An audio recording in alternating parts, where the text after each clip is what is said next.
ബ്രേസ്ലൗ ദൈവത്തിൻ്റെ അതിപരിശുദ്ധമായ നാമം വാഴ്ത്തപ്പെടുമാറാകട്ടെ. ഫോക്കസ് ജീസസ് വാട്സ്ആപ്പ് ഫാമിലി എടുക്കുന്ന പ്രഭാതത്തിലുള്ള വചനചിന്തയിലെ ഭാഗമായി കർത്താവിന് ചിഹ്നവുമായി നിൽക്കുവാൻ ഭാഗ്യം നൽകിയ ദൈവത്തിന് സ്തുതി സ്തോത്രം അർപ്പിക്കുന്നു. ഇപ്രകാരം വചന സന്ദേശവുമായി നിങ്ങളുടെ മുമ്പിലായിരിക്കുവാൻ അവസരം നൽകിയ അനീഷ് പാസ്റ്ററിനും ഫോക്കസ് ജീസസ് ഫാമിലിയിലെ എല്ലാ പ്രിയപ്പെട്ട കുടുംബാംഗങ്ങൾക്കും ദൈവനാമത്തിലുള്ള നന്ദിയും സ്നേഹവും ഒരിക്കൽ കൂടി അറിയിച്ചുകൊണ്ട് ഞാൻ എൻ്റെ വചന സന്ദേശത്തിലേക്ക് കടക്കുകയാണ്. എന്നെ കേൾക്കുന്ന പ്രിയമുള്ളവരെ, നാം എല്ലാവരും വ്യത്യസ്ത കുടുംബങ്ങളിൽ വ്യത്യസ്ത സാഹചര്യങ്ങളിൽ ജീവിക്കുന്ന ഓരോ വ്യക്തികളാണ്, കുടുംബാംഗങ്ങളാണ്. അപ്രകാരം നമ്മുടെ ജീവിതത്തിൻ്റെ ഏറ്റവും അടിസ്ഥാനമായൊരു ഘടകവും കുടുംബം തന്നെയാണ്.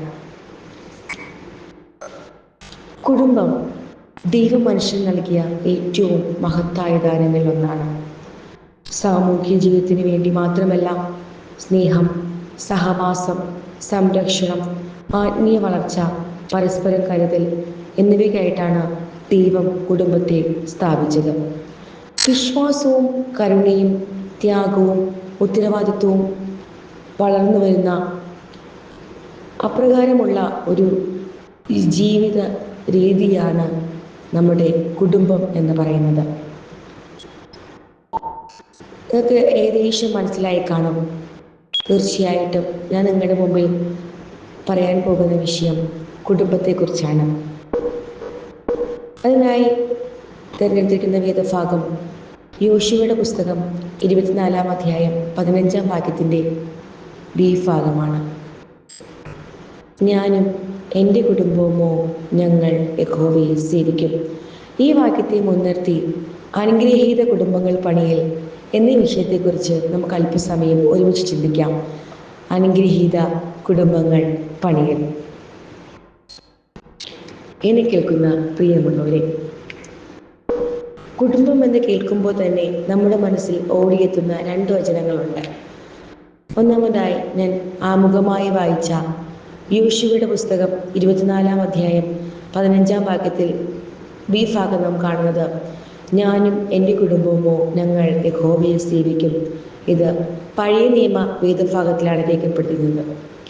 പുതിയ നിയമ വേദഭാഗത്തിലേക്ക് വരുമ്പോൾ അപ്പോസ്തല പ്രവൃത്തികൾ 16-ാം അധ്യായം 31-ാം വാക്യത്തിൽ പൗലോസ് അപ്പോസ്തലൻ ഇപ്രകാരം പറയുന്നു, കർത്താവായ യേശുവിൽ വിശ്വസിക്കുക, എന്നാൽ നീയും നിന്റെ കുടുംബവും രക്ഷ പ്രാപിക്കും. കർത്താവായ യേശുക്രിസ്തുവിൽ വിശ്വസിക്കുക, എന്നാൽ നീയും നിന്റെ കുടുംബവും രക്ഷ പ്രാപിക്കും എന്ന് പറയുന്നു. യോശുവ അപ്പച്ചൻ ഇപ്രകാരം പറയുന്നു, ഞാനും എൻ്റെ കുടുംബവുമോ ഞങ്ങൾ യഹോവയെ സേവിക്കുമെന്നും. പൗലോസ് അപ്പോസ്തലൻ പറയുന്നു, കർത്താവായ യേശുക്രിസ്തുവിൽ വിശ്വസിക്കുക, എന്നാൽ നീ നിന്റെ കുടുംബവും രക്ഷ പ്രാപിക്കുമെന്ന്. രണ്ടും വ്യത്യസ്തമായ സാഹചര്യങ്ങളിൽ എഴുതുന്ന ഒരു വേദഭാഗമാണ്. യോശുവ അപ്പച്ചൻ പറയുന്ന ആ ഒരു ഭാഗം നമ്മൾ ശ്രദ്ധിക്കുകയാണെങ്കിൽ, യോശുവയുടെ പുസ്തകം 24-ാം അധ്യായം 14-15 വാക്യങ്ങൾ ഇപ്രകാരം പറയുന്നു, ആകയാൽ നിങ്ങൾ യഹോവയെ ഭയപ്പെട്ട് അവനെ പരമാർത്ഥതയോടും വിശ്വസ്തയോടും കൂടെ സേവിപ്പിൻ. നിങ്ങളുടെ പിതാക്കന്മാർ നദിക്കരയെയും മിസ്രയീമിൽ വെച്ച് സേവിച്ച ദൈവന്മാരെ ഉപേക്ഷിക്കുകയും യഹോവ തന്നെ സേവിക്കുകയും ചെയ്യുവിൻ. യഹോവയെ സേവിക്കുന്നത് നന്നെന്ന് നിങ്ങൾക്ക് തോന്നുന്നുവെങ്കിൽ നദിക്കരയിൽ വെച്ച് നിങ്ങളുടെ പിതാക്കന്മാർ സേവിച്ച ദേവന്മാരെയോ നിങ്ങൾ പാർത്തോറും ദേശത്തിലെ അമോന്യരുടെ ദേവന്മാരെയോ ആരെ സേവിക്കുമെന്ന് നിങ്ങൾ ഇന്ന് തിരഞ്ഞെടുത്തുകൊള്ളുവിൻ എന്ന് ഇവിടെ പറയുന്നുണ്ട്. അതായത് യോശുവ ആകുന്ന സമയം യോശുവ പറയുകയാണ്, നിങ്ങൾ നിങ്ങളുടെ ദൈവത്തെ സ്നേഹിപ്പിൻ. പഴയ കാലത്ത് ദൈവത്തിലേക്ക് നിങ്ങൾ തിരിച്ചു പോകരുത്, നിങ്ങൾ ദൈവത്തെ സ്നേഹിപ്പിൻ എന്ന് യോശുവ അപ്പച്ചൻ പറയുകയാണ്. യോശുവ അപ്പച്ചൻ പറയുന്നു, നിങ്ങൾ ആരെ സ്നേഹിച്ചാലും എനിക്ക് ഒരു പ്രശ്നവും ഇല്ല, പക്ഷെ ഞാനും എൻ്റെ കുടുംബവുമോ ഞങ്ങൾ യഹോവയെ സേവിക്കുമെന്ന് വളരെ വ്യക്തമായി യോശുവയുടെ പുസ്തകം 24-ാം അധ്യായത്തിൽ നമ്മെ പഠിപ്പിക്കുന്നു. അപ്പോൾ ഇന്നത്തെ നമ്മുടെ ഒരു വിശ്വാസം അല്ലെങ്കിൽ കുടുംബങ്ങളുടെ ഒരു വളർച്ച എന്ന് പറയുന്നത് വളരെയധികം ഒരു പ്രകടനമാണ്, ഒരു പ്രഹസനമാണ്. നിങ്ങൾ കുടുംബമായി ജീവിക്കുന്നു, നമ്മൾ ദൈവത്തിൽ ആശ്രയിക്കുന്നു, ദൈവസന്നിധിയിൽ നമ്മളായിരിക്കുന്നു, നമ്മൾ കുടുംബമായ ദൈവാലയങ്ങളിൽ പോകുന്നു എന്നൊരു പ്രഹസനമായിട്ട്. പക്ഷെ കുടുംബത്തിൽ ദൈവം എന്നതിന് ഒരു ദൈവത്തിൻ്റെ കാര്യങ്ങൾക്ക്, അല്ലെങ്കിൽ ദൈവികമായ കാര്യങ്ങൾക്ക്, അല്ലെങ്കിൽ ദൈവിക ദർശനങ്ങൾക്ക് ഒരു ഇമ്പോർട്ടൻസ് കൊടുക്കുന്ന ഒരു രീതി ഉണ്ടോ എന്ന് ചോദിച്ചാൽ ഇല്ല. വളരെയധികം ചുരുങ്ങിക്കൊണ്ടിരിക്കുന്ന ഒരു AI-യുടെ ഒരു ലോകത്തിലാണ് ഞാനും നിങ്ങളും ജീവിക്കുന്നത്. എന്നാൽ നമ്മുടെ ജീവിതങ്ങളിലെ കുടുംബങ്ങളിൽ വ്യത്യസ്തമായ പ്രതികൂല സാഹചര്യങ്ങൾ പല പ്രാവശ്യങ്ങൾ നമ്മുടെ ജീവിതങ്ങളെ അലയടിക്കാറുണ്ട്.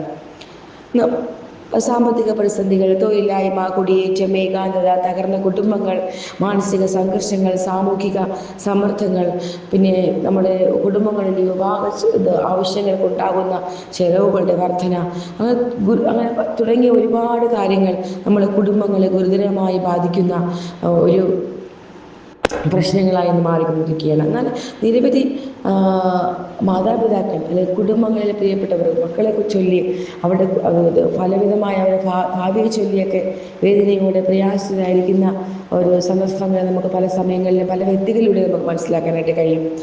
എങ്കിൽ തന്നെയും നാം ഇന്ന് ജീവിക്കുന്ന കുടുംബങ്ങളിൽ നാം പ്രത്യേകം ശ്രദ്ധിക്കേണ്ട 3 കാര്യങ്ങൾ, നമുക്ക് എല്ലാവർക്കും അറിയുന്ന കാര്യങ്ങളാണ് എങ്കിലും 3 കാര്യങ്ങൾ ഒന്ന് വേഗത്തിൽ ചിന്തിക്കാം. ഒന്നാമതായിട്ട്, വിശ്വാസത്തിൽ വേരൂന്നുന്നതിലൂടെ നമുക്ക് അനുഗ്രഹീത കുടുംബങ്ങൾ പണിയാൻ കഴിയും.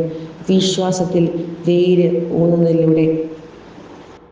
ഞാൻ ആമുഖമായി വായിച്ച ഒരു ഭാഗം തന്നെയാണ് അതിന് ഞാൻ നിങ്ങളുടെ മുമ്പിൽ നിങ്ങളുടെ ശ്രദ്ധയെ കൊടുക്കുവാനായിട്ട് ആഗ്രഹിക്കുന്നത്. കുടുംബം ദൈവഭക്തിയും പ്രാർത്ഥനയും അനുസരണവും പഠിപ്പിക്കുന്ന ആദ്യ സ്ഥലമാണ്. മാർട്ടിൻ ലൂഥറിൻ്റെ വാക്കുകളിൽ ഇപ്രകാരം പറയുന്നു: വിശ്വാസം എന്നത് ദൈവകൃപയിലുള്ള ജീവനും ധൈര്യവുമാണ്. ഇവിടെ കുടുംബജീവിതം ദൈവവിശ്വാസവുമായി ആഴത്തിൽ ബന്ധപ്പെട്ട് കിടക്കുന്നതായിട്ടാണ് മാർട്ടിൻ ലൂഥർ കിങ് പറയുന്നത്. യോശുവ തൻ്റെ കുടുംബം യഹോവയെ സേവിക്കുമെന്ന് പ്രഖ്യാപിച്ചു. ശക്തരായ കുടുംബം സാമ്പത്തിക സമൃദ്ധിയിലോ സാമൂഹിക സ്ഥാപനത്തിലോ അല്ല, ദൈവത്തോടുള്ള ആത്മീയ പ്രതിബദ്ധതയിലാണ് പണിയപ്പെടുന്നത് എന്ന് നമ്മെ പഠിപ്പിക്കുന്നു. ഇന്ന് സാമ്പത്തികമായി ശക്തരായിരുന്നാലും ആത്മീയയിൽ നാം ഓരോരുത്തരും ദുർബലരായാണ് പല കുടുംബങ്ങളും മാറിക്കൊണ്ടിരിക്കുന്നത്. സാങ്കേതിക വിദ്യ, തിരക്കേറിയ ജീവിതശൈലി, ഭൗതികത എന്നിവ കാരണം കുടുംബങ്ങളിലെ പ്രാർത്ഥനയും ആശയവിനിമയവും ഒരുമയും ഇന്ന് കുറഞ്ഞു വരുന്നു. ഞാൻ ആമുഖമായി സൂചിപ്പിച്ചതുപോലെ AI യുഗത്തിൽ നാം ആയിരിക്കുമ്പോൾ നമ്മൾ കുടുംബ പ്രാർത്ഥനകളുടെ, കുടുംബത്തിലെ ആശയവിനിമയങ്ങൾ, ഒരുമിച്ചുള്ള ഭക്ഷണത്തിൽ പങ്കിടുന്നതെല്ലാം ഇന്നത്തെ നമ്മുടെ ഈ ഒരു AI വേൾഡിൽ അതെല്ലാം നഷ്ടപ്പെട്ടുകൊണ്ടിരിക്കുന്നത് നമുക്ക് നമ്മുടെ കുടുംബജീവിതത്തെ കുറിച്ച് നമുക്ക് മനസ്സിലാക്കാനായിട്ട് സാധിക്കും.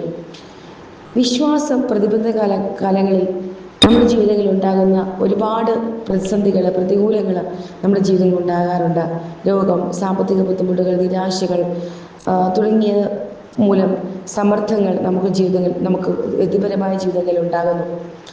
ഒരുമിച്ച് പ്രാർത്ഥിക്കുന്ന കുടുംബങ്ങളിൽ ക്ഷമിക്കാനുള്ള മനസ്സും ഒന്നിക്കാനുള്ള ജീവിതവും നമ്മെ പഠിപ്പിക്കുന്നു. കുട്ടികൾക്ക് കരുണയും സത്യസന്ധതയും സ്നേഹവും ദൈവിക ദർശനങ്ങളും നമ്മൾ ഒരുമിച്ച് ഐക്യതയുള്ള കുടുംബങ്ങളിൽ നമുക്ക് കാണാനായിട്ട് കഴിയും. വിശ്വാസത്തിൽ വേരൂന്നിയ ഒരു കുടുംബത്തെ ഞാൻ പരിചയപ്പെടുത്തട്ടെ.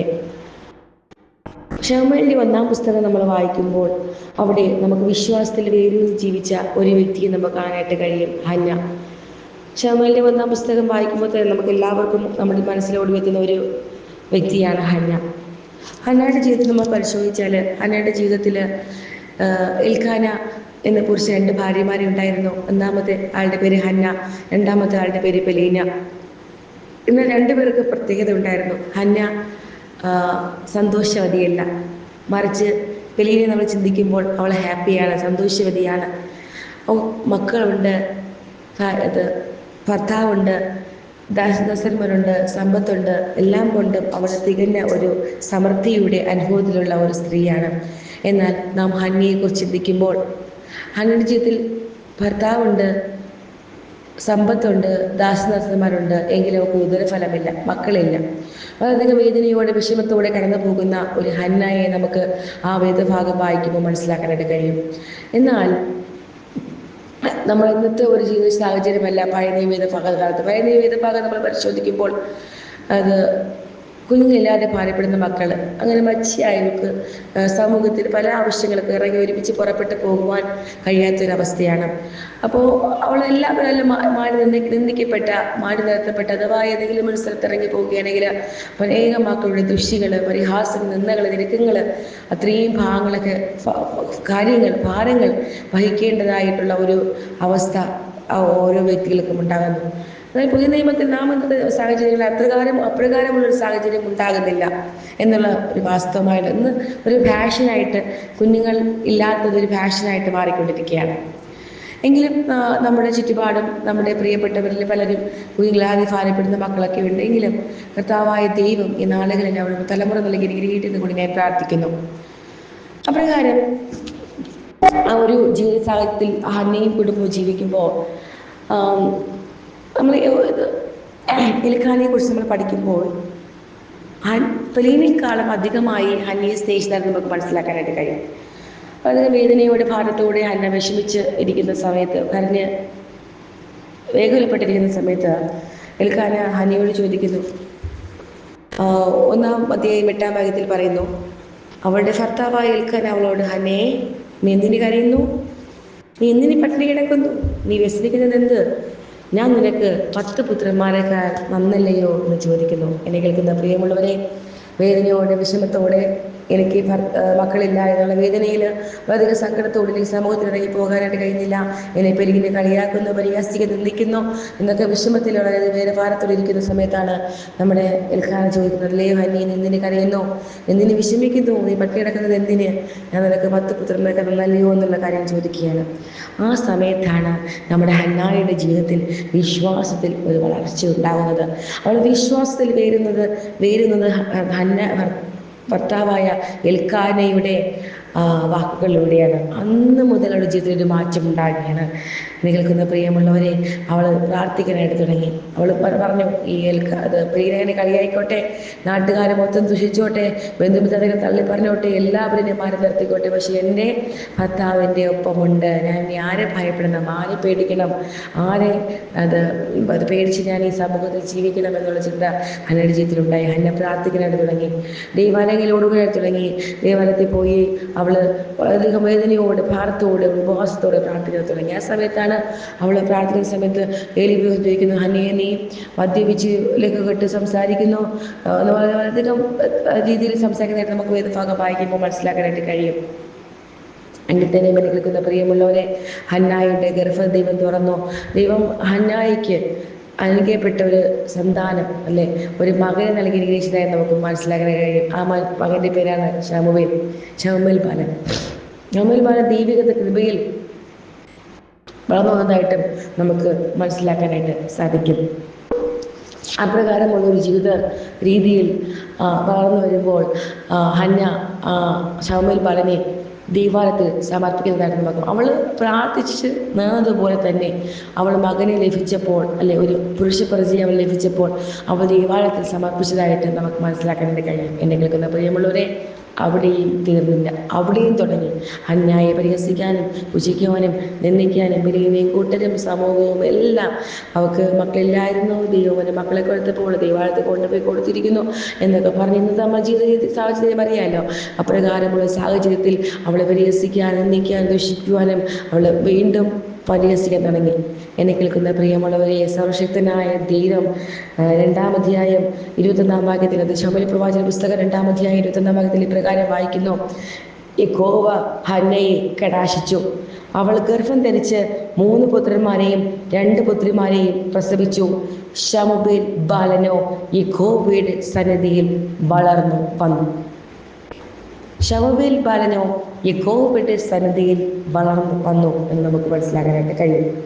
അതായത് അവൾക്ക് വീണ്ടും ദൈവം 3 പുത്രന്മാരെയും 2 പുത്രിമാരെയും കൊടുത്തു. ഇരട്ടി അനുഗ്രഹമാണ്.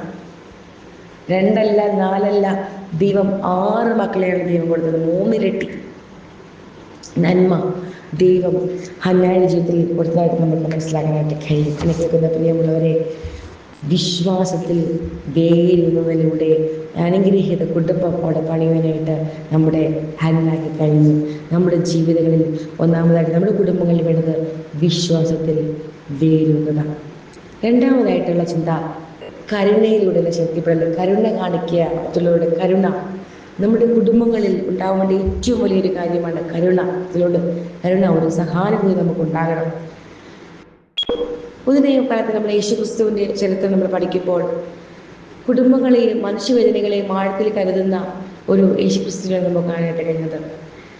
നിങ്ങളുടെ ശ്രദ്ധയെ ഞാൻ കൊണ്ടുപോകുന്നത് കാനാവിലെ കല്യാണ വീട്ടിലേക്കാണ്. അവിടെ ഒരു കരുണയുടെ ഒരു ശക്തിപ്പെടൽ നമുക്കവിടെ മനസ്സിലാക്കാനായിട്ട് കഴിയും. കാനായുടെ കല്യാണം എന്ന നിലയിൽ നമ്മുടെ മുമ്പിൽ വരച്ചു കാട്ടുന്നത് നമ്മുടെ കുടുംബങ്ങളിലെ കല്യാണ സൽക്കാരത്തെയും കുടുംബജീവിതങ്ങളെയും കുറിച്ചാണ്. നാം അവിടെ മനസ്സിലാക്കുമ്പോൾ വിവാഹ വിരുന്നില്ലെങ്കിൽ വീണ് തീർന്ന ഒരു അനുഭവം നമുക്കവിടെ കാണാനായിട്ട് കഴിയും. അതായത് പുസ്തകത്തിലെ ഒന്നാമത്തെ അത്ഭുതമായിട്ടാണ് കാനാവിലെ കല്യാണത്തെ നമ്മുടെ കൊച്ചു കുഞ്ഞുങ്ങൾ മുതൽ എല്ലാവരും പഠിക്കുന്നതും നാം എല്ലാവരും മനസ്സിലാക്കുന്നതും. ആ കുടുംബത്തിൽ വളരെയധികം ഒരു ലജ്ജയും അപമാനവും ഉണ്ടാകുന്ന ഒരു സന്ദർഭമാണ് അവിടെ നമ്മൾ വായിക്കുമ്പോൾ നമുക്ക് മനസ്സിലാക്കാൻ കഴിയുന്നത്. യഹൂദന്മാരുടെ കാലത്ത് വളരെ ദീർഘനാളുകൾ കൊണ്ട് ശേഖരിച്ചു വയ്ക്കുന്ന പഴച്ചാറകൾ, മുന്തിരിച്ചാറിൽ നിന്നാണ് അവർ വീനുണ്ടാക്കുന്നത്. പെട്ടെന്ന് നമുക്ക് നിർമ്മിച്ചെടുക്കാൻ പറ്റുന്ന ഒരു വിവാഹ വിരുന്നല്ല യഹൂദന്മാരുടെ കാലഘട്ടത്തിൽ. ഇത് നമുക്ക് വിത്തിൻ സെക്കൻഡ് കൊണ്ട് നമുക്ക് ഏതെങ്കിലും ഭാഗത്ത് വിവാഹ വിരുന്നിൻ്റെ വിഭവങ്ങൾ കുറവ് വന്നാൽ നമുക്ക് എവിടെ വേണമെങ്കിലും പെട്ടെന്ന് ഓർഡർ ചെയ്യാം. വിത്തിൻ സെക്കൻഡ് കൊണ്ട് നമുക്ക് നമ്മുടെ കൈകളിലെത്തും. നമ്മൾ കൊടുത്തതിനേക്കാൾ രുചികരമായ രീതിയിലുള്ള ഭക്ഷണങ്ങൾ നമുക്ക് വിളമ്പുവാനായിട്ട് സാധിക്കും. എന്നാൽ പഴയ നിയമകാലത്തിലധികം സാധ്യമല്ലാത്തൊരവസ്ഥയാണ്. അപ്രകാരം അവിടെ ലജ്ജയും അപമാനവും ഉണ്ടാകുന്ന ഒരു കുടുംബനാഥനെ നമുക്ക് മനസ്സിലാക്കാനായിട്ട് സാധിക്കാം. അപ്രകാരം ഒരു അവസ്ഥ അവിടെ ഉണ്ടായിട്ടില്ല എങ്കിൽ തന്നെയും ആ ഒരു രീതിയിൽ നമുക്ക് ചിന്തിക്കാം. എന്നാൽ മറ്റുള്ളവർ ശ്രദ്ധിക്കാതെ വേദനയോടെ ഇരിക്കുന്ന ആ ഒരു ഭാഗത്ത് യേശു അവിടെ മനസ്സിലാക്കി. യേശുവിൻ്റെ അമ്മ ശിഷ്യന്മാരോട് പറയുകയാണ്, അവൻ എന്തെങ്കിലും കൽപ്പിച്ചാൽ അത് ചെയ്യുവിൻ എന്ന് പറയുന്നുണ്ട്. യേശുക്രിസ്തുവിൻ്റെ അമ്മ ശിഷ്യന്മാരോട് സംസാരിക്കുന്നു. അപ്പോൾ യേശുക്രിസ്തു ചോദിക്കുന്നു, യേശുക്രിസ്തുവിനോട് പോയി ഈ വിവരം യേശുവിൻ്റെ അമ്മ പറയുന്നു, സ്ത്രീയെ എനിക്കും നിനക്കും തമ്മിൽ എന്ത് എന്നുള്ളൊരു ചോദ്യത്തിലൂടെ അവിടെയും നമുക്ക് യേശുക്രിസ്തു സംസാരിക്കുന്നത് നമുക്ക് മനസ്സിലാക്കാൻ കഴിയും. ഒരു പക്ഷേ നമ്മൾ ചിന്തിക്കും യേശുക്രിസ്തു അമ്മേനെ സ്ത്രീ എന്ന് വിളിച്ചു. ആ രീതിയിലൊക്കെ പല രീതിയിൽ വ്യാഖ്യാനിക്കുന്ന ചിന്തിക്കുന്ന പല വ്യക്തികളുടെ കുടുംബങ്ങൾ നമുക്ക് മനസ്സിലാക്കാനായിട്ട് കഴിയും. എങ്കിൽ തന്നെയും സ്ത്രീ എന്നത് മാഡം, റെസ്പെക്ട് ചെയ്യുന്ന ഒരു വേർഡായിട്ടാണ് നമുക്കത് മനസ്സിലാക്കുന്നത്. അത് ഇംഗ്ലീഷിൽ മാഡം എന്നാണ് വിളിക്കുന്നത്. റെസ്പെക്റ്റിംഗ് വേർഡാണ്. അപ്രകാരം ഒരു കാര്യമാണ് അവിടെ നമുക്ക് മനസ്സിലാക്കാനായിട്ട് അവിടെ കഴിയുന്നത്. എങ്കിൽ തന്നെയും യേശുക്രിസ്തുവിൻ്റെ ഒരു കരുതൽ നമ്മെ പഠിപ്പിക്കുന്നു. അവിടെ ആ ഒരു വലിയൊരു അത്ഭുതം, 6 കൽപ്പാത്രങ്ങൾ വെള്ളം നിറയ്ക്കുവാനും രുചികരമായ വിരുന്ന് വാരികൾ കൊടുക്കുവാനും അവിടെ കഴിഞ്ഞു. അപ്പോൾ മാനുഷിക ദുഃഖം യേശുവിന് ആയതായിട്ടാണ് നമുക്ക് അവിടെ മനസ്സിലാക്കുന്നത്. അപ്പോൾ യേശുവിൻ്റെ ഒരു കരുണയുടെ ഒരു കരുതൽ, ഒരു ശക്തിപ്പെടൽ ആ കുടുംബങ്ങളിൽ കല്യാണത്തിൽ അത്ഭുതങ്ങൾ പ്രവർത്തിക്കാനായിട്ട് കഴിയുന്നു. അപ്പോൾ നമ്മുടെ ജീവിതങ്ങളിൽ നാം യേശു ക്രിസ്തുവിൽ അടിസ്ഥാനമിടുകയാണെങ്കിൽ നമുക്ക് കരുണയിലുള്ള ശക്തിപ്പെടലിലൂടെ നമുക്കവിടെ നമ്മുടെ കുടുംബങ്ങളെ നമുക്ക് വളരെ വ്യക്തമായ രീതിയിൽ, അനുഗ്രഹപ്രദമായ രീതിയിൽ നമുക്ക് വളർത്തിയെടുക്കാനായിട്ട് നമുക്ക് സാധിക്കും. മൂന്നാമതായിട്ടും അവസാനമായുള്ള ചിന്ത, പരസ്പരം ഭാരങ്ങൾ ചുമക്കുന്നതിലൂടെ. നമ്മുടെ ജീവിതങ്ങളിൽ നമുക്ക് പരസ്പരം ഇന്ന് ഭാരങ്ങൾ ചുമക്കാനായിട്ട് കഴിയുന്നില്ല, അല്ലേ? നാം എല്ലാവരും ഒരു മൊബൈലിനുള്ളിലാണ് നാം ഓരോരുത്തരും ജീവിതം. നമുക്ക് ഉറക്കം എണീക്കുമ്പോൾ മുതൽ ഇന്ന് മൊബൈൽ ആവശ്യമാണ്. നമ്മുടെ ജീവിതങ്ങളിൽ കഴിക്കുന്ന ഭക്ഷണ പദാർത്ഥങ്ങളിൽ ഒഴിച്ചുകൂടാനാകാത്ത ഒരു പദാർത്ഥമാണ് ഉപ്പ്. ഉപ്പില്ലെങ്കിൽ നമുക്ക്, അല്ലേ, ആഹാരങ്ങൾ കഴിക്കാനായിട്ട് വളരെയധികം ബുദ്ധിമുട്ടാണ്. ഇപ്പോൾ ഉപ്പില്ലാതെ കഴിക്കുന്ന ഭക്ഷണ പദാർത്ഥങ്ങളുണ്ട്, പഴവർഗ്ഗങ്ങളുണ്ട്, ചായ, കാപ്പി തുടങ്ങിയ മധുരം ഉപയോഗിച്ച് നമ്മൾ ഉപയോഗിക്കുന്ന ഭക്ഷണ പദാർത്ഥങ്ങളുണ്ട്. എങ്കിൽ ഉപ്പ് മെജോറിറ്റി നമ്മൾ ആ ഭക്ഷണ സാധനങ്ങളിൽ ഉപയോഗിക്കുന്നത് ഉപ്പാണ്. ഉപ്പില്ലാതെ നമുക്ക് ഭക്ഷണങ്ങൾ ഉപയോഗിക്കാൻ കഴിയത്തില്ല. അതേപോലെ ഒരു അവസ്ഥയുള്ളത് മൊബൈൽ ഫോൺ ഇല്ലാതെ നമുക്കിന്ന് ഒരു കാര്യങ്ങളും ചെയ്യാനായിട്ട് കഴിയാത്തൊരവസ്ഥയിലാണ് നമ്മുടെ ജീവിത രീതികൾ മുന്നോട്ട് പോയിക്കൊണ്ടിരിക്കുന്നത്. അപ്പോൾ നമുക്കിന്ന് പരസ്പരം ഭാരങ്ങൾ ചുമക്കുവാനോ നമ്മുടെ സഹജീവിതങ്ങളിൽ കുടുംബങ്ങളിലെ പ്രിയപ്പെട്ടവരുടെ കാര്യങ്ങൾ കേൾക്കുവാനോ അവരെ ആശ്വസിപ്പിക്കാനോ നമുക്കിന്ന് കഴിയുന്നില്ല. നമ്മൾ അപ്രകാരമുള്ള ഒരു ജീവിതത്തിലേക്ക് നമ്മളിന്ന് മാറിക്കൊണ്ടിരിക്കുകയാണ്. ഗലാത്യരുടെ ലേഖനം 6-2 ഇപ്രകാരം പറയുന്നു, പൗലോസ് അപ്പോസ്തലൻ പറയുന്നു, തമ്മിൽ ഭാരങ്ങൾ ചുമപ്പിൻ, ഇങ്ങനെ ക്രിസ്തുവിൻ്റെ ന്യായപ്രമാണം നിവർത്തിപ്പിനെന്ന്. അപ്പോൾ എപ്രകാരം നമുക്ക് ക്രിസ്തുവിൻ്റെ ഭാരങ്ങൾ ചുമന്നുകൊണ്ട് ക്രിസ്തുവിൻ്റെ ന്യായപ്രമാണം നമുക്ക് നിവർത്തിക്കാനായിട്ട് നമുക്ക് കഴിയും. നമ്മൾ ഭാരങ്ങൾ ചുമക്കുക, മറ്റുള്ളവരുടെ ക്ഷമയോടെ കേൾക്കുക, അവർ ബുദ്ധിമുട്ടുന്ന കുടുംബങ്ങളെ സഹായിക്കുക, അനാഥരെയും വിധവമാരെ സംരക്ഷിക്കുക, ഏകാന്തതയിൽ കഴിയുന്ന ഒരു പ്രോത്സാഹിപ്പിക്കുക, വേദനിപ്പിക്കുന്നവരോടൊപ്പം നിൽക്കുക എന്നിവയാണ് നമ്മുടെ ഈ കുടുംബങ്ങളിൽ ഇത് പരസ്പരം ഭാരങ്ങൾ ചുമക്കുക എന്നതുകൊണ്ട് അർത്ഥമാക്കുന്നത്. ചിലപ്പോൾ ഒരു പ്രാർത്ഥനയായിരിക്കാം, ഒരു സ്നേഹത്തിൻ്റെ ഒരു വാക്കായിരിക്കാം, ഒരു സാമ്പത്തിക സഹായമായിരിക്കാം, ഇതുപോലുള്ള കാര്യങ്ങളായിരിക്കാം ചിലപ്പോൾ നമ്മുടെ കുടുംബങ്ങളിൽ ഒരു ഭാരങ്ങൾ ചുമക്കുന്ന, അവരുടെ ഒരു ഭാരം ചുമക്കുന്നതായിട്ട് നമുക്ക് കാണാനായിട്ട് കഴിയുന്നത്. അത് അവരുടെ ഭവനം